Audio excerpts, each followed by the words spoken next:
This week I learned, every time I think I'm out, they pull me back in.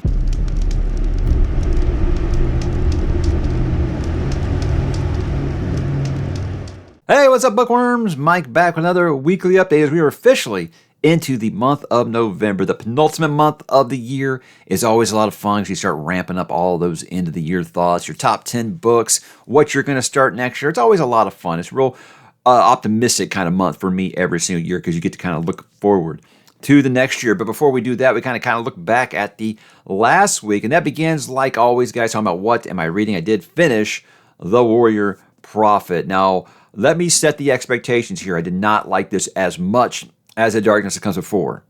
Full disclosure, Darkness Comes Before is probably going to be a top 5 book for me of the year. So it was a very, very high bar. You routinely like book ones the most in series because I feel like it's where you first meet new friends, and that's where you kind of grow attached to them. But it's a slow start, and I'm okay with that. But it was one of those where I was like, about the halfway point, it's like, why do people like this so much better than book one? Like most people that I've talked to about this series have said that Warrior Prophet's their favorite of the trilogy, and they thought that it was going to be my favorite too. About halfway, I was like, this is really, really, really a slow burn. And I like the character work. Obviously, I'm a character first person. But with this, I love this world so much. And I didn't feel like it was expanding on it as much as it did in the first book. But I felt like we got a lot of stuff in the second half that really made this pop off. And I can see why people like it so much now. It's one of those, like I complained last week. I felt that ℕ𝕤𝕤𝕣𝕠𝕠 was kind of getting the short shrift a little bit in the first half of the book. Well, he steps up big in the second half of this book, and he's just one of those things.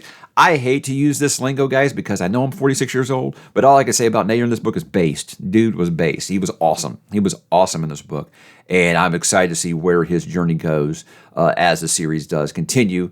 And I don't know, I kind of hope it continues past book 3, but here's my thing, is I didn't like it as much as book 1, but still really, really good. And it's one of those, I feel like when I go back to it, if I ever go back to it and think about it, or say I reread it someday, I think you're going to pick up so many things from this that are going to end up being way more significant down the line. I've had a lot of Second Apocalypse veterans tell me that when you start reading Aspect Emperor, this book specifically has stuff that comes up. And I'm thinking some of that stuff I talked about last week with Salbon might be something that's kind of important down the road a little bit. But my hopes for book 3 is, look, the Holy War is continuing here. Kellis kind of has his foothold, his stranglehold over this Holy War now. But it's one of those where like I'm hoping that I get a little bit more of the court politics, because I really like the stuff with Confus and Zarias and Zarias' mother, whose name escaped me at the moment. I really like that stuff in book 1. I hope they get more of that, because Zarias is almost like a cameo in this book. He gets like really like one chapter and like a mention. So I'm hoping that I get some more of him in that chat. And then book 3, like I said, just because I liked the way that he was writing the political maneuvering. The thing with his battles, as I brought up, I can't wait to see how he writes battles. They're unique. There's something about the way he writes battles that I'm not sure I've clicked with yet. It's nothing bad. It's just he writes them a little different than anything. Don't go into this expecting like the John Gwynne battle scene, which is very descriptive and what's going on.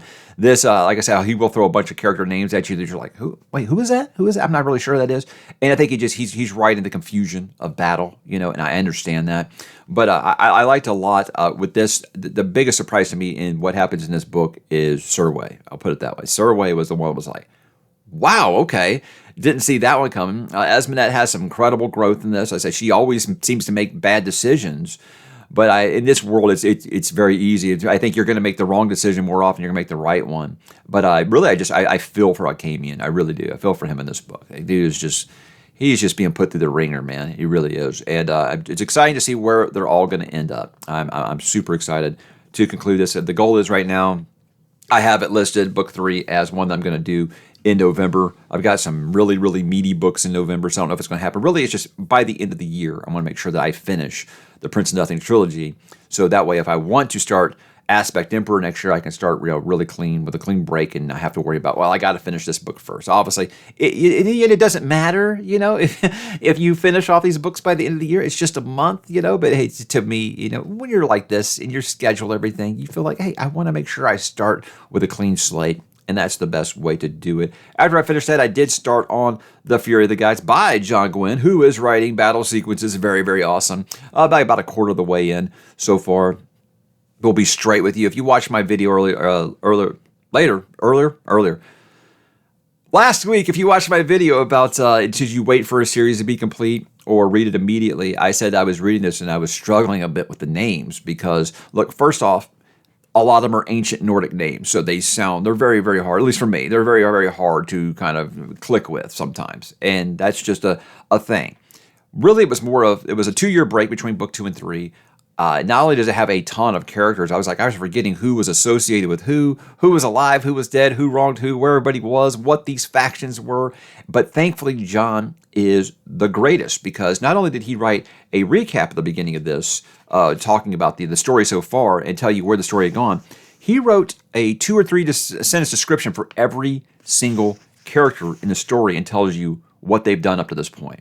That is so clutch, and I think that John is the gold standard for the way that this should be handled going forward because it really helped me get back into it and remember everything that happened because I was like, I remember most of Shadow of the Gods, a lot of hunger apparently I forgot, like how that book ended because I started thinking, I was like, where were these characters when that book ended? And I loved Hunger of the Gods, but it was one of those things, I had a hard time remembering where everyone was. So far early in this, I gotta say Varg's story is probably my favorite so far.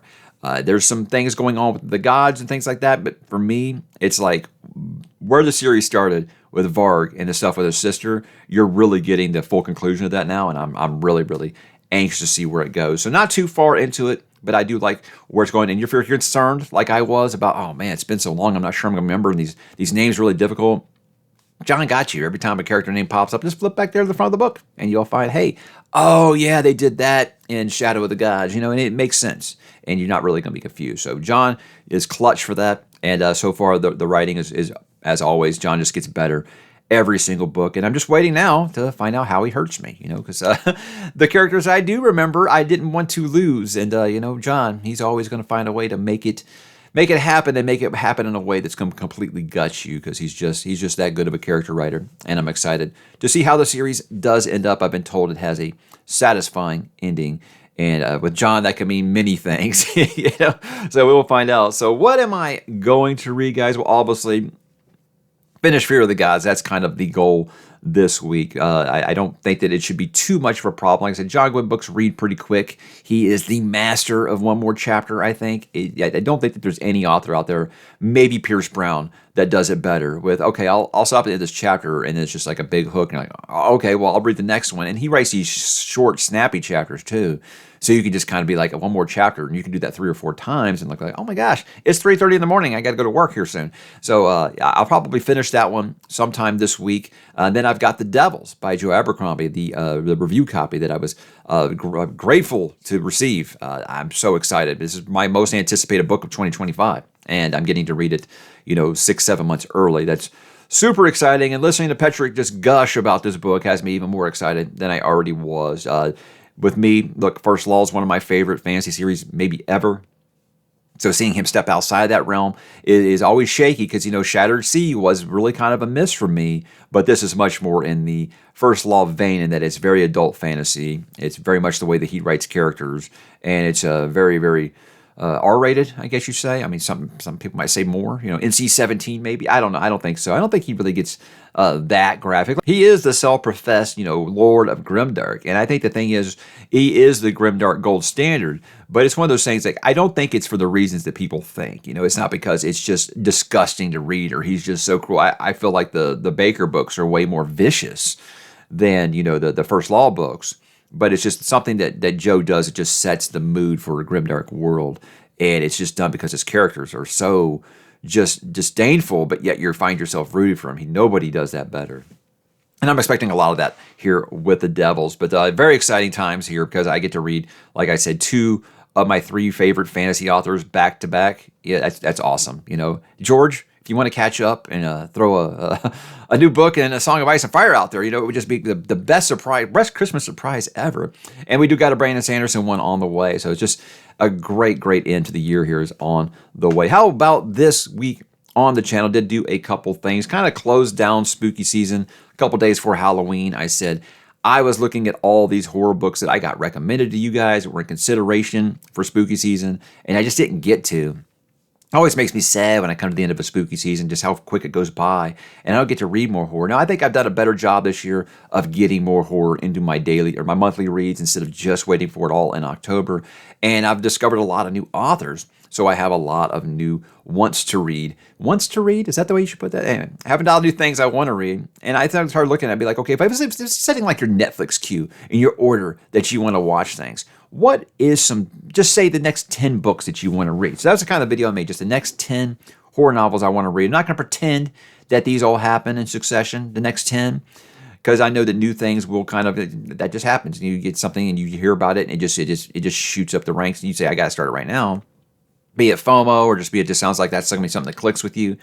But just kind of looking at some of those next 10 books horror books I want to read, and it really is just ones that just kind of, I think, just missed the cut, or it's authors I've really enjoyed I want to return to, like Ronald Malfi, like Nick Cutter, like T. Kingfisher, just new authors I've discovered, and I want to kind of read more from them. And a lot of them, like for example, with Grady Hendrix, because I feel like it's what I call the rubber match, because I've read 2 books by them. And one I loved and one I was like okay on. And where's that third one going to come down? That's going to kind of dictate where I go with that author going forward. Now, look, I think I'll end up reading everything Grady Hendrix wrote because I like the way he writes, but it would be like, how fast will I end up reading those? So depending on how I like that third book and that so-called rubber match, again, it's a baseball term in case you don't know. It's basically best 2 out of 3. It's one of those things where I'll say, hey, if I really love this, okay, I'll make sure I get a Grady Hendrix book on here in a couple more months instead of waiting, another year to read one. So it's kind of fun stuff to kind of look at, and helps plan for how you're going to go forward. And I'm excited for a lot of these new horror authors that I haven't read yet, as well as returning to some of the ones I did really like. I know the next one I've got is Lost Man's Lane by Scott Carson. That's the only one where I said these weren't ranked or weren't in order, but I do plan to do that one before the end of the year, because I was told by someone it was Stephen King meets William Kent Krueger, and I'm like, holy crap, that sounds incredible. So I can't wait to check that one out here. In my other video, I kind of alluded to it earlier, should you wait for a series to be complete versus starting it now? This is an argument that I feel that has gone long before, BookTube was a thing, but it seems to be a topic that really just gets YouTube hot lately.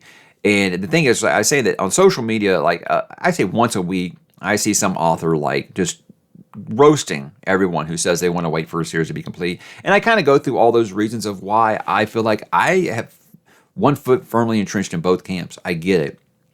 Like, for example, I wanted to read this when it came out, and it was like, if I waited until the series was done, I wouldn't be able to have those discussions with everybody. So it was that, and it's also one of those, also as an example for this book, is, okay, well, it's been a 2-year wait, and I've forgotten a lot of stuff. Thankfully, he writes good recaps. A lot of people don't do that. A lot of authors aren't doing that yet. So it was one of those where it's a good argument to be had. I think that both sides have great points.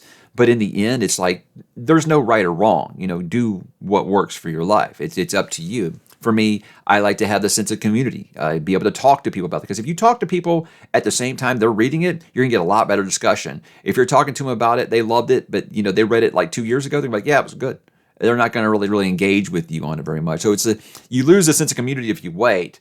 But if you're into binge culture, like I can be sometimes, it makes it much more satisfying. You don't have to wait years between books, and you don't risk forgetting a lot of things. So there's great points on both sides, and I kind of try to make the points for both of those. But I do think with the advent of BookTube, there is a lot of good recaps out there. Like I've got to check out some of these recaps for Stormlight Archive, because I think about like Way of Kings. I think I read that like 7-8 years ago now. So it's not just the last book. You think about the series as a whole, especially with Stormlight, where this is the end of that first arc and a lot of these characters. I'm sure we're going to kind of flash back to some of those things that happened all the way back in book 1 in 2010. So it's just one of those things where there are outlets out there for you to do those recaps. But if you don't want to wait, or you just want to wait till it's done, hey, I understand. Like there's people who hadn't read Stormlight Archive, and they started reading Way of Kings like 4 months ago, and they're reading one per month leading up to the release of book 5. That's another great way to do it. So again, no right or wrong answer, and I always encourage you to do what works for you. Reading should be fun. Do it the way that you want to do it. How about some next week plans, guys? I got a couple of things. I'll be wrapping up the month of October and naming my book of the month, of course. I have dropped the analytics section from there because it's just way too depressing. I'll leave it at that. And it's going to be, so it'll be a shorter segment now from now on. And that's fine. I think people watch just to know what my book of the month is anyway. And I think this month is going to be a very, very tough decision because I liked all 4 books that I read in the month of October. And as of recording this, I'm not sure what I'm going to pick. I'm leaning away, but it's one of those things where, like, again, right before I press record, I could change my mind. So that always keeps it a lot of fun. But that also means it was a really good reading month, I think. And I'll be doing my review for the Kindle Color Soft. Now, this is one of those things, guys, where I said that when I did the Kindle Scribe, it was probably going to be the end of Kindle reviews on the channel. And I said because I just felt like they weren't innovating anymore.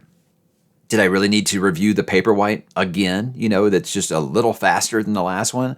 I thought they did kind of run its course. And I said, if they aren't going to innovate, I really don't see a reason to make another one. Well, hey, they finally made the color one. I feel like that is some innovation.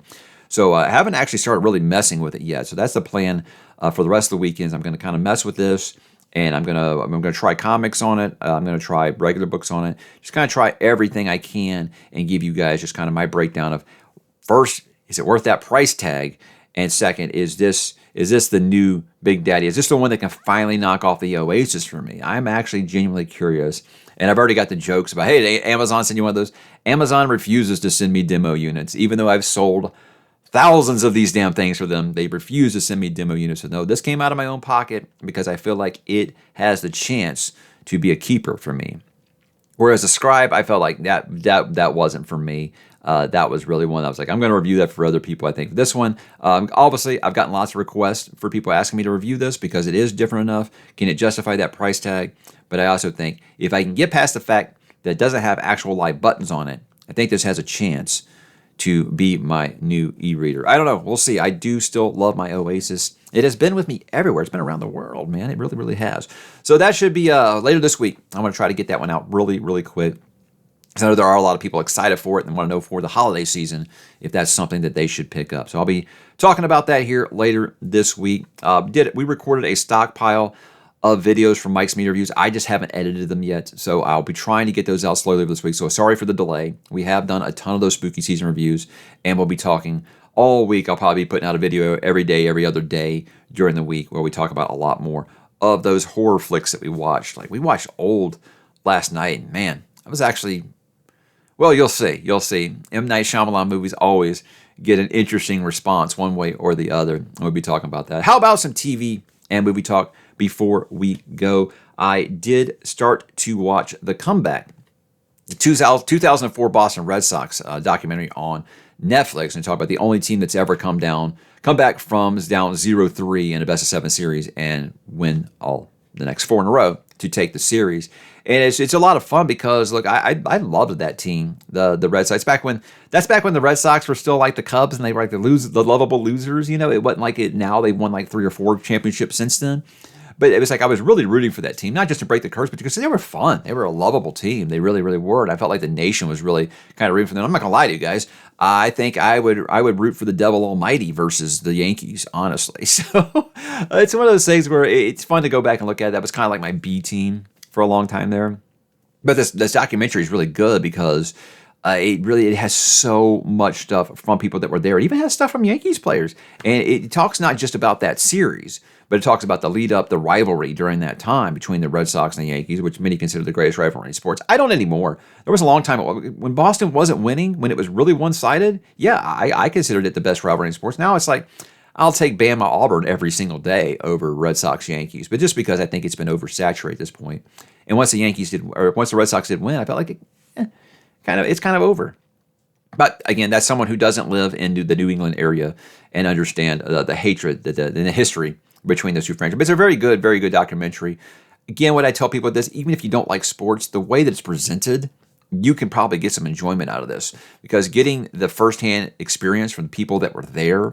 And it's very in-depth. It's like 3 hours. It's very good. It's very good. And if you just like good sports stories, I think you'll enjoy quite a bit of it. Kevin Millar was kind of the low-key MVP of the documentary, I think. Yeah, what a fun dude. What a fun dude. It was actually going to be, he actually got sold to Japan, and Theo Epstein said, not so fast, my friend. Got great stories in that. Some stuff that I never knew that happened during that time. It's so much fun, especially if you're into the Moneyball era of baseball. It is really, really cool. Ronald D. Moore. I love Ronald D. Moore. The guy did Battlestar Galactica. He did Star Trek Next Generation, did Star Trek Deep Space Nine. The guy has been someone that I've followed his career for a while. He's doing Outlander. Well, he's going to be tackling one of my favorite video game franchises.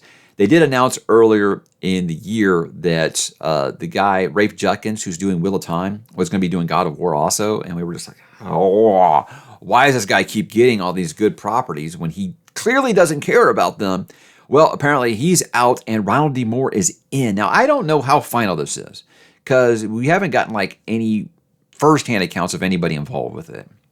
It's all been news stories. It might have actually, since I've recorded this, it might have actually come through now that is official and gotten a statement from Ronald D. Moore. I haven't seen an official statement from Ronald D. Moore yet. But look, this guy is amazing, a writer. He can write characters like no one's business. So I am thrilled if this turns out to be true, if he's going to be doing a God of War series. I don't care if it's the new God of War, it's the old God of War, it's the Greek God of War, it's the Nordic God of War. I don't care. If it's got Ronald D. Moore involved, I don't care if it's something that we haven't gotten in the video games yet and he's going to do his own thing with Kratos. I am excited for this because I think Ronald D. Moore is just incredible. And I would expect his work on a God of War series to be amazing. So this is one of those where it feels like too good to be true.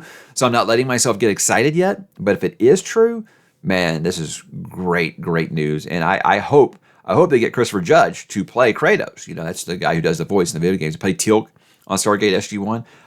Who else is going to be going, boy? You know, it just depends on what version of Kratos they're going to do. Are they going to do younger Kratos in Greece? Or are they going to do older Kratos, you know, in Norway? I don't know. We'll see. We'll see. I'm excited, though. If this is true and Ronald D. Moore is involved, this could be just epic. And I think that's a series that really could be huge if they put care into it. But, you know, Amazon's been hit or miss when it comes to the fantasy stuff. So we'll see. We'll see. But right now, the early returns are I am excited if Ronald D. Moore is attached because I don't think that he's going to do it if it's going to be trash. He's just not that type of guys. So guys, that was my week. I'd love to know what you're up to. Why don't you drop in the comments, let me know what you're watching, what you're reading, what you listen to, what you are playing. I will talk to you there.